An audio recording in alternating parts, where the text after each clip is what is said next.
Hello and welcome everybody back to another Secrets Revealed episode. I'm your host, Shane Gardner, and today I am joined here with Mikail Akhtar from the University of Birmingham, all the way out in the United Kingdom. Today, I'm really excited to dive deeper into the secrets behind what life is like at the University of Birmingham and learn more about Mikhail. So, Mikhail, thank you for joining me here today, and I'm really looking forward to this conversation with you. No, it's great to be here, Shane. And yeah, just to introduce myself, my name is Mikail Akhtar, and I'm a second year law undergrad at the University of Birmingham. Uh, I guess I'd go into why I chose University of Birmingham. University of Birmingham for me was one of the standouts within the West Midlands region, which is where I live, and a big part of it was the law academia within that university is it's a Russell Group university, so it's like a really high standard within the UK. And for me, it was also about maintaining my links within the West Midlands. I had my cricket club, my local cricket club I was playing for and everything. I didn't want to leave them and necessarily, lose those connections and everything. So that played a big role into my decision. Awesome. Yeah. And I mean, you say you're studying law. That's something that's not actually offered to be studied within the US at the majority of schools. So I'm curious, what is it like being able to study law at such a prestigious university in the United Kingdom? Well, it's nice, right? And I think it's, as you mentioned, the difference between the US and the UK. At the US, there's you obviously have to do a bachelor's degree, whatever degree that is, and then you go into law school. I like the fact in the UK you can target it a bit earlier. It just, I think for me, it doesn't wait. It wastes less time for me because I know what I want to go into. I guess it's easier or it's better in a sense if you don't really know what you want to go into and then you can transfer into it. But I feel like I knew I wanted to go into a legal profession, so I thought law straight away was the best alternative for me. I mean, you still have students who can do it as well. They can do a bachelor's here and take the GDL, the graduate diploma in law.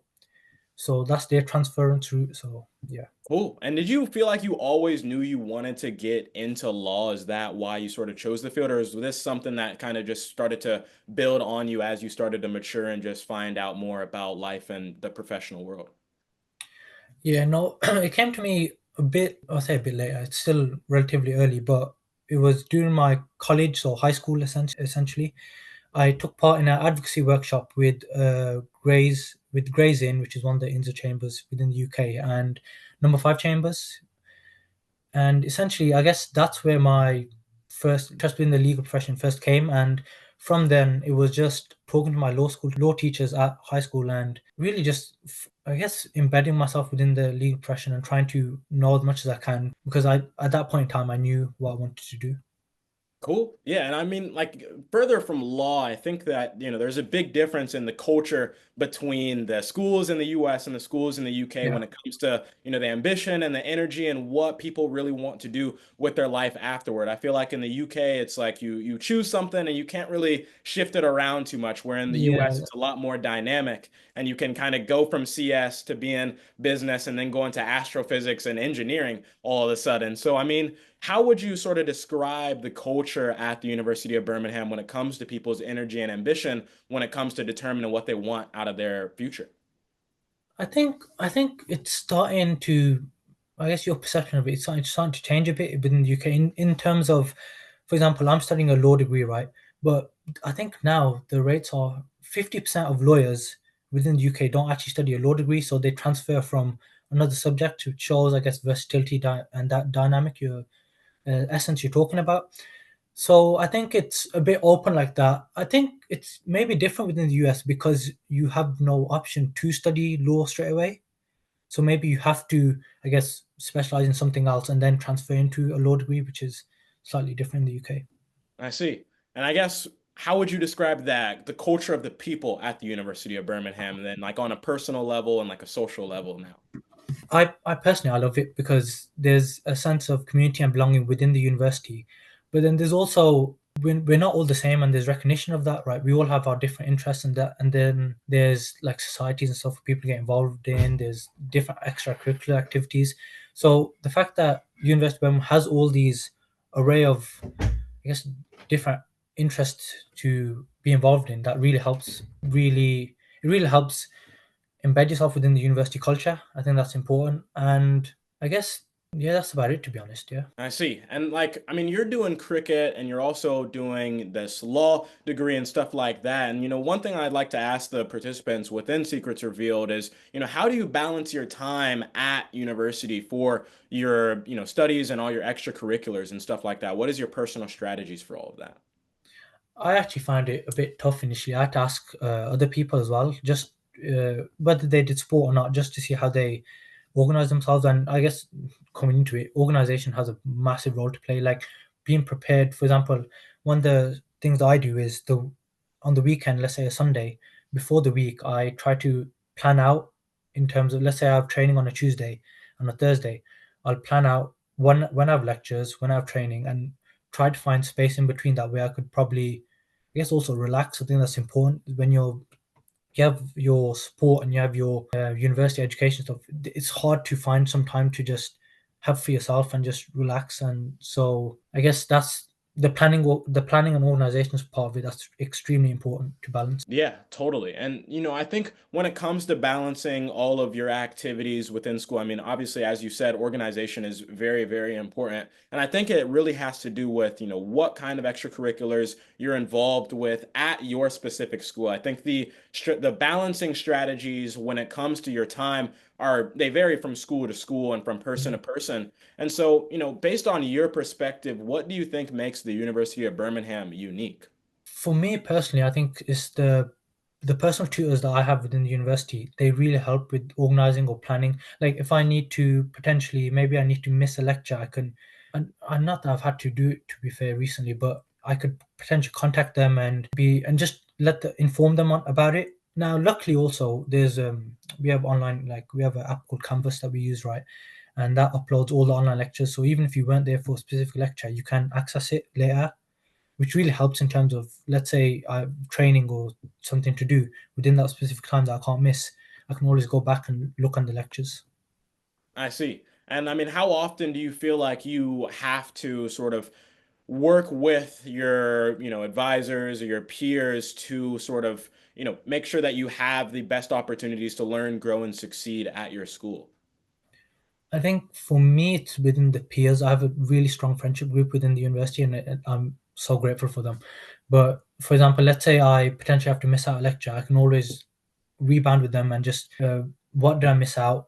What do I need to know going forward? But I think that's also important that you give back in your own way. It's not always, oh, what can you do for me? Oh, I've missed this lecture. You need to inform me constantly. It's always, otherwise you're just taking it for granted. You gotta reiterate and reciprocate that generosity they give you. Totally, totally. And I mean, with that, like I feel like, you're very resourceful because, I think and in prestigious schools all around the world and really in any school around the world, like the resources typically are there. But the Yeah. problem is that the students aren't that resourceful. And so that typically leads to people really not being proactive enough to make the best out of their situation as a student at their school. So, I'm really curious now, what sort of advice would you give to prospective students really considering coming to the University of Birmingham, or would you give to students who are at the University of Birmingham right now to really help them get closer to their version of success at that school? There's so much opportunity within universities just generally, right? And I think it's even me, I guess, early into my first year, a lot of the information that we're given is, let's say, it's on email or something, and it's very easy just to get, let's say, you get 10 emails in a day, you just it clogs up every day you miss, and then you're like, oh, well, I can't be bothered to check all of them, but there's so many opportunities within there. If I give you a specific example, there's Kepler, which is the Center of Excellence Legal Professional Studies, and that's within the University of Birmingham. And they'll host like workshops, masterclasses, stuff like that to really delve into and really improve your knowledge, even let's say legal knowledge, commercial awareness, stuff like that. And a lot of people just miss out based on the fact that they don't pay attention to the emails, let's say. So I guess being informed on the variety of ways the university used to communicate with you, that's really important. And then actually staying up to date with it. Totally. And my last question for you on here after this great conversation is, what are your plans and goals after graduation? And do you actually feel like the University of Birmingham has prepared you to achieve those goals? So my goal is actually, I guess me and a lot of other second year and third year law students within the UK are part of this. I guess in terms of going for a career, right now we're in the stage of applying for vacation schemes, which are essentially it's like a week or 2 week work experience within a law firm. And yeah, so ideally, one of my goals this year would be to attain a vacation scheme at a specific law firm at the end of my university year, and then from there, I guess if I do well on the vacation scheme, get a training contract in place for 2027, which will be after the year I finish university and take the SQE, which is the examinations for law students, for lawyers within the UK. And I think University of Birmingham really help out in that respect. I mean, they have obviously careers advice, you have career services. We have a CV online checker. You just send off your CV straight away, it gets checked off, and maybe in a couple of days' time you get it back. So I think in terms of career wise, there's a lot of help within university, but also I think it's you've got to take the initiative yourself as a student. Like whether that's maybe reaching out on LinkedIn to potential people who have already got vacation schemes or got a training contract within a law firm. If you reach out to them, and 9 times out of 10 they will be willing to help, just because well 9 times out of 10 they've also had a mentor that helped them at their stage, and it's just their way of giving back. So I think you've got to take initiative yourself as a student. Awesome. Yeah, I think that's some great advice because there's I feel like a lack of proactivity with the majority of students these days, but the ones that do have that inherent trait of wanting to actually create opportunities for themselves by being resourceful within their ecosystem of opportunities, they are the ones that are typically the ones that prepare themselves more than the school even prepares them for the opportunity. And I think that's what's most important coming out of all of this. So, Mikhail, I really, really appreciate the time spent talking to you here. The conversation really, really was great. And for you, the viewer, being able to communicate with Mikhail is going to be made very, very easily. You can either reach out to him via any of his social media links that will be linked down in the description of this video, or you can just join the Business Brilliance community Discord server that's also linked within the bottom of this video as well. And I mean, as you can see, Mikhail is very, very willing to give out some great advice to you if you are, considering the University of Birmingham, or if you're just a student at any school looking for any kind of advice to grow or succeed within your academic situation. So, Mikhail, thank you once again for joining me on this Secrets Revealed episode, and I'm looking forward to talking to you soon. All right. So, do you have any last words for the viewers or for the episode? No, I'm just saying it's great to be here, Shane, and yeah, talk to you soon. Awesome. All right, Mikhail. Well, thank you so much, and hope you all enjoyed this video. Make sure to like, comment, and subscribe, and stay tuned for our next video. Thanks for watching. Take care, everybody.